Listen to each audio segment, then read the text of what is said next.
first, you've been through a lot of full team workouts.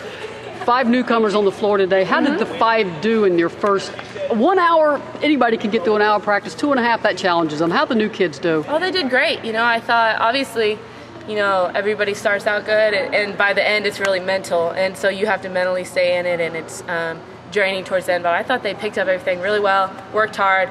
That's why I'm really proud of them. I mean, they have no quit in them. And honestly, I think this was one of the hardest practices that I've had in the 3 years I've been here, let alone them coming in for their first practice. So I thought they did great. What made it so hard? What made it so hard? The tempo is completely different. We're so much faster. Everything's moving quick, and a lot of conditioning, a lot. How much different, when you consider the staff and then 5 new players, how much different is it this year for you than maybe it's been in the last couple of years? Oh, I think it's very different. Obviously, you still have the staples. You still see Pat here. You still, Holly and Dean and the returners. But the style, the tempo, the attention to detail, I think, and then the new coaching staff as well. I think that's all different, and it looks a lot different. Is the style the biggest difference as opposed to all the different the new faces? I think it's a mixture of both, honestly. I think, yes, you have some new faces, and so you want to see how they do, and then our new coaches, how they, teach us and all that. But then it's just our tempo, and like I said,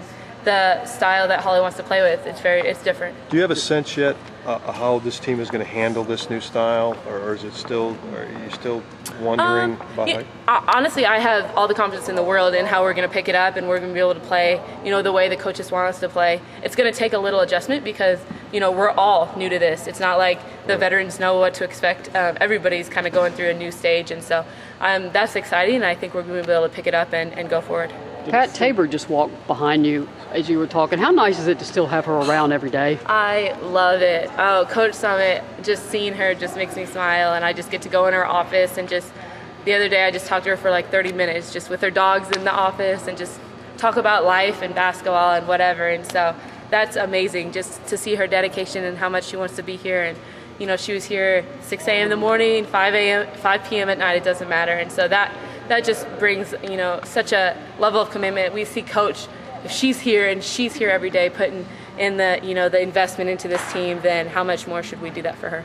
Did it sink in today? This was kind of the start of a new era, or had it already sunk in? Or I think part of it's already sunk in because we've been in practices for a month or so, different capacity, but still, I think it won't fully sink in until really game time, until you get into that first pregame and she's not going to be in there giving them that pregame speech. I think that's when the fullness of it's going to sink in. But I think we're used to having Holly, and the other coaches lead practice. I know the last couple of years y'all dealt with a lot of distractions. I imagine this was a tough week for you guys. Just how important was it to just kind of turn the page, get the focus back on the floor and stuff like that? Well, that's the most important thing. Basketball right now, it's the most important thing is getting these 11 people and these coaches on the same page and ready to go for November 1st.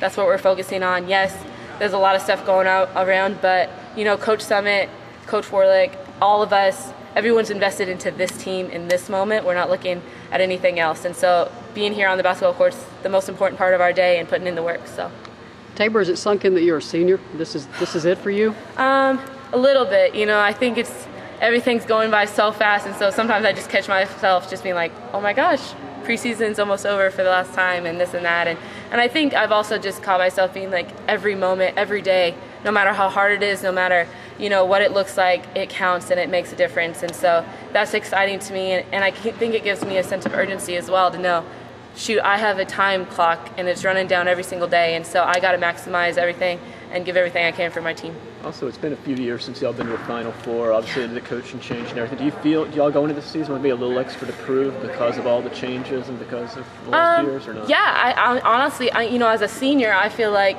it's part of my responsibility not to let the Lady Vol tradition down. Yes, our team last year was the first that didn't make it to a Final Four. So Kamika and I feel a great sense of responsibility, not only for Coach Summitt, but for Coach Warlick to get us back to where we want to be.